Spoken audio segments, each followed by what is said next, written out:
10 Mystifying Rainforest Mysteries. A rainforest is a wild place of wonder and mystique. Every year, new species of flora and fauna are recorded by intrepid biologists who trek into the bush. Anthropologists spend their lives learning more about the reclusive people in their deepest depths. As time goes on, scientists slowly map out the mysteries of the jungle. It takes hard work, but researchers continue to develop better methods of observation. In turn, they solve muddled mysteries about the wet world under the canopy. But even with all we know today about rainforest ecosystems, there are still so many unknowns. In these 10 instances, scientists have spent countless hours trying to answer some of the rainforest's biggest and most confusing questions. In some cases, a breakthrough could be just around the corner. In others, we may never know the truth. But all in all, we can be sure the mystery itself is both fascinating and maddening. Life of the Pirikura people.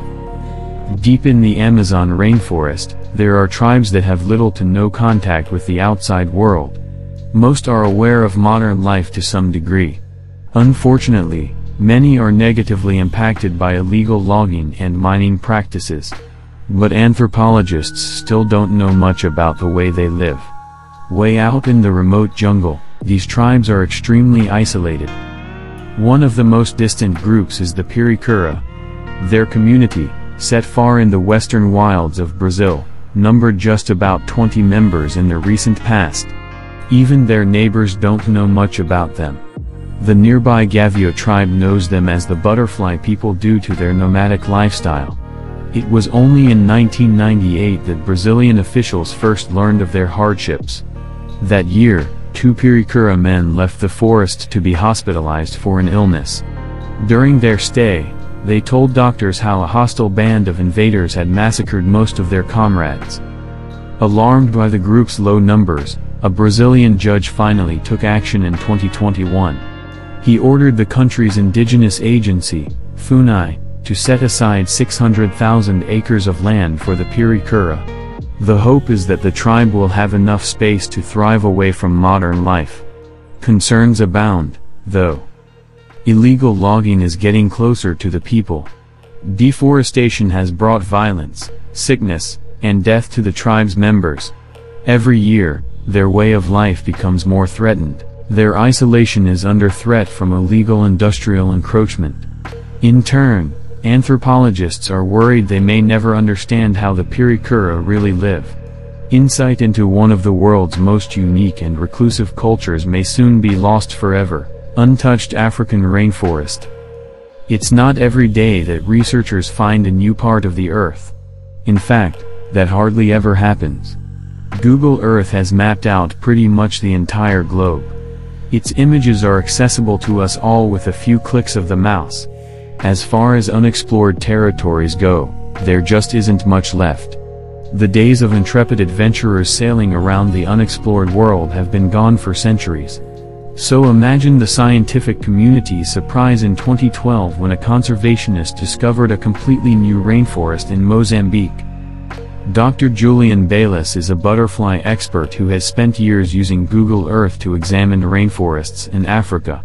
In 2012, he made out an image of a crater on top of a mountain in an African nation. Within that crater, there seemed to be a pristine rainforest high in the sky. Scientists were shocked at the discovery but also somewhat skeptical. 5 years later, Baylis took a team of 28 researchers to Mozambique to find out what was in that untouched forest. The journey wasn't without challenges, though. Scaling the mountain, called Lico, proved almost impossible. The team used drones to look ahead and map out paths. But after making it to the top, Baylis's team found some surprising things. Among them were several completely new species, including a type of butterfly Baylis later named after the mountain. Even more surprisingly, they found evidence of human settlement in the sky-high jungle. Old clay pots were discovered strewn about in the dense, remote forest. The team hypothesized they had been sent up as offerings by early humans, who were thankful for the river flowing down from on high. Still, Nobody knows anything about the people who lived there long ago. Their route up the mountain and time spent above remain mysteries. Ancient animal cave paintings of the Amazon. South America was the last continent colonized by humans. Migration patterns suggest early man moved into the area at the very end of the last ice age, roughly 12,000 years ago. For decades, researchers have been trying to piece together knowledge about those early communities. The incredible biodiversity of the Amazon and its rain-drenched ecosystem has made the puzzle more difficult. Today, scientists still don't know much about what early civilization was like deep in the jungles. That began to change in 2017. That year, archaeologists excavated an 8-mile, 12.9-kilometer, stretch of cave drawings deep in the Colombian jungle. The hand-scrawled images are thought to date back to the earliest known times of man in the rainforest. The drawings depict animals like mastodons and giant sloths. They also show images of how early men lived in the area. Biologists are especially interested in the portrayal of now extinct species. As they painstakingly analyze each cave painting, they hope to learn more about early biodiversity in the rainforest. The paintings give a vivid and exciting glimpse into the lives of these communities, archaeologist Mark Robinson told Live Science. It is unbelievable to us today to think they lived among and hunted giant herbivores, some of which were the size of a small car. Mystery of the Mapinguari. Some Amazonian tribes swear about the existence of the Mapinguari. While wildlife biologists are skeptical, this giant sloth supposedly lives deep in the jungle. For centuries, the Mapinguari has been a key part of old stories passed down among tribes. Folklore in those communities claims the beast stands more than 7 feet, 2.13 meters, tall with matted hair and an awful smell. Over the years, people deep in the Amazon have claimed to have seen it in person. To some, the beast has one eye. Others assert it has a gaping, snarling mouth in the middle of its stomach. Local myths hold that the Mapinguari is most aggressive toward people who mistreat the environment within the dense, lush jungles. Unfortunately, scientists haven't been able to find evidence that the giant sloth-like creature really exists. And it's not for lack of trying. Biologists have spent considerable time searching for bones and droppings throughout remote areas of the rainforest. With no hard evidence on hand, they think something else may be going on. One ornithologist thinks the mythical Mapinguari is the product of long-standing local legends. It is quite clear to me that the legend of the Mapinguari is based on human contact with the last of the ground sloths, scientist David Oren told the New York Times in 2007. We know that extinct species can survive as legends for hundreds of years. Ancient evidence may back him up. Archaeologists have found fossils of a giant sloth known as the Megatherium in the Amazon. That animal has been extinct since the end of the last ice age. But it's possible that stories of the beast's existence have been handed down over thousands of years. Now, locals know the tales and believe the sloth is still out there. Scientists don't know for sure, though. Some still think there could be an undiscovered giant sloth roaming in a remote rainforest. Dead humpback whale of the Amazon River. Humpback whales migrate thousands of miles during their lives. One of their biggest trips comes in the summer when they swim south to Antarctica's oceans from the northern hemisphere. So scientists were shocked in February 2019 when a year-old humpback whale was found dead on the shores of an island in the Amazon River. Locals found the whale calf on the banks of Marajó Island. It was lying on the shore upstream from the river's opening into the Atlantic Ocean. The whale's discovery was bizarre for several reasons. For one, the timing of its death was wrong. Humpback whales often enjoy the warm waters of the Amazon basin early in the winter. By February, they were long gone from the area. Plus, the whale being found further upstream in freshwater has confused biologists. The animal had no visible wounds, either. So poaching and whaling were ruled out. The mystery persisted, though. The timing of its death didn't match known migration patterns. Eventually, scientists came to believe the whale calf was lost in a sad mix-up. One theory holds that the mammal was separated from its mother during an earlier migration. It was small and weak, and on its own, strong all-season currents pushed it into the estuary. Once there, biologists believe it became entangled in a mangrove swamp. It was too weak to free itself and eventually perished in the freshwater environment. Scientists also wonder whether it could have ingested plastic waste near the shore, hastening its death. Whatever the case, it was unheard of for locals to see a whale so far up the river. And while scientists believe their theories may be a likely scenario, they still aren't truly certain about what happened. Discovery of the fire-tailed teddy monkey. The 2-year period from 2014 to 2015 was a major period of success for biologists. In those 2 years, they discovered nearly 400 new species in the Amazon rainforest. Jungles are lush and dense, of course. So it's not surprising to hear of new discoveries taking place. But some of these findings were critical to understanding the threatened landscape and its inhabitants. In fact, one, in particular, was especially fascinating.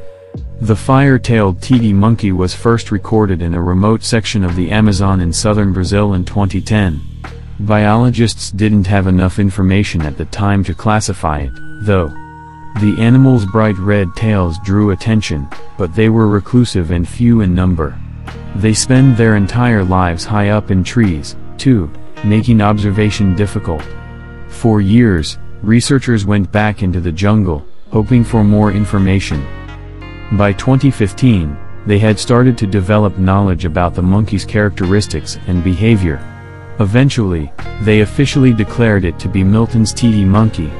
It is named in honor of Milton Thiago de Mello, a Brazilian primatologist. The monkey's high-altitude habitat has made more information hard to come by.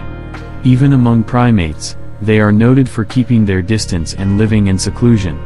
Thus, recording observations has been a slow process. Wildlife researchers are working hard to know more about them, but their remote habitats have proven tough. Today, biologists still don't know very much about these tree-dwelling jungle creatures, silk hinges of Peru. We all know that spiders spin silk to make webs. But in the rainforests of eastern Peru, certain spiders have been creating unique silk structures for completely unknown reasons. In fact, researchers aren't even certain which type of spider is doing the spinning.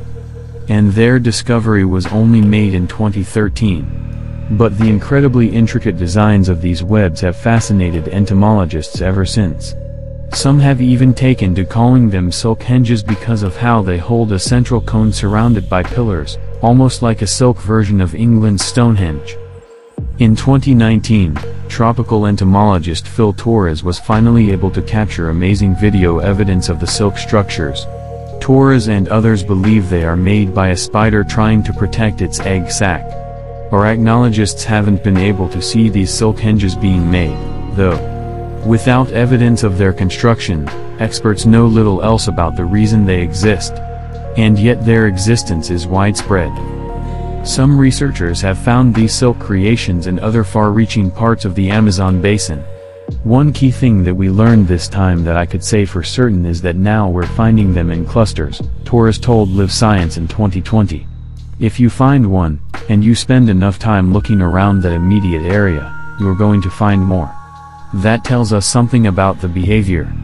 Beyond that, biologists remain baffled. Torres and his colleagues hope to learn more one day. Mysterious smoked mummies of Papua New Guinea. Mummification isn't just practiced in Egypt. In fact, tribes in the tropical highlands region of Papua New Guinea have their own take on it. While ancient Egyptians used salt and spices to desiccate water from dead bodies, Papuans had a different way of doing things. The Unga tribe used heat to burn moisture from corpses.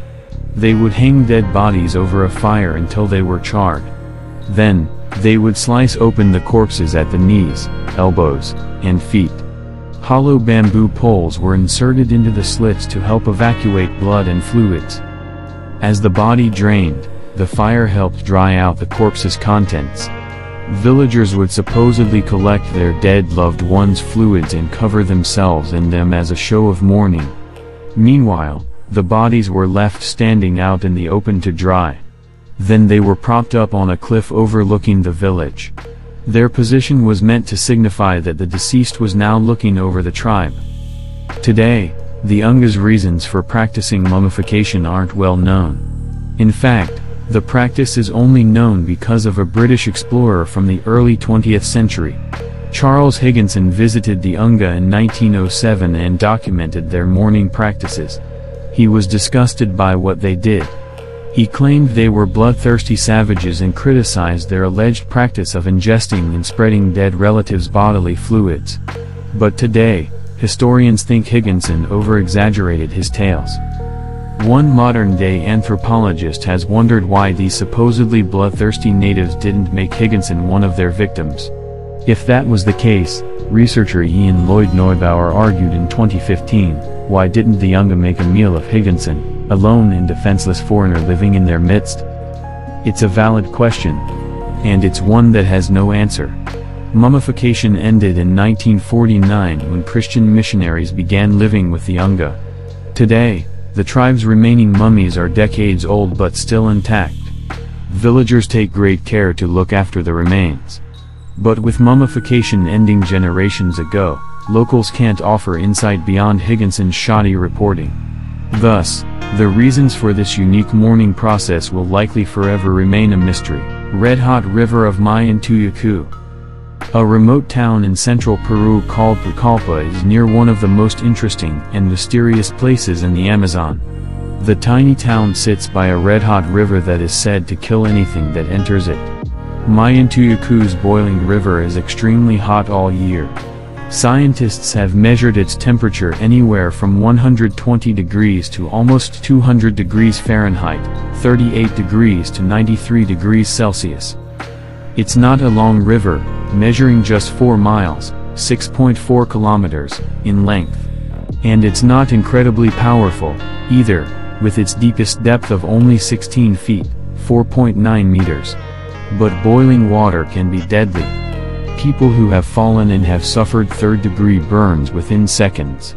Visitors are advised to stay away to avoid severe injury or death. Through it all, the river is said to be sacred. A local shaman guards the river and claims its water is good for medicine. Conservationists are fascinated by the river's scalding temperatures. In 2011, Peruvian geoscientist Andrés Russo trekked to Pucallpa to study the Mystique. He noted its average temperature to be 187 degrees Fahrenheit, 86 degrees Celsius. While not completely boiling, he saw how the intensely hot waters were fatal to wildlife. But he was confused as to why the river was so warm in the first place. As he discovered, there is no nearby volcanic activity. To this day, Russo doesn't have a definitive answer for the boiling river. As far as he can tell, the river may be riding above a deep ground sink. As the water descends into the earth, it heats up. Then, the heat presses the water up through faults and cracks. By the time it reaches the surface, he theorizes, the water has remained remarkably hot. Today, Russo continues to study the river. He hopes to one day have a scientific explanation for the amazing phenomenon, bizarre lost birds of Barro, Colorado. Panama's Barro, Colorado island once hosted more than 200 bird species. But in the last century, a quarter of them have disappeared. Scientists are baffled as to why. The trouble first began after 1914. That year, the Panama Canal was completed. In the ensuing months, the water level of nearby Gannon Lake rose sharply. It quickly flooded the valleys surrounding Barro, Colorado. By the 1980s, ecologists thought the larger lake might have snuffed out predators in the area. In turn, populations of meat-sized mammals like monkeys and cotis blossomed. Those mammals often eat bird eggs. Thus, scientists assumed those primates had stifled the bird population. But the mystery was far from solved. In 1994, ecologist Douglas Robinson began researching bird flight patterns on the island. He found that many local species were unlikely to ever fly off the island. In addition, it turned out that monkeys and cotis were not responsible for eating bird eggs. Instead, video evidence proved the local snake population was culling the nests. Researchers had never considered that possibility. Still, by 2000, more than 45 bird species had completely disappeared from the island. Snakes alone couldn't account for such a significant and quick loss in biodiversity. Robinson has continued to investigate the situation in the hopes of one day solving the mystery of the Barrow, Colorado missing birds.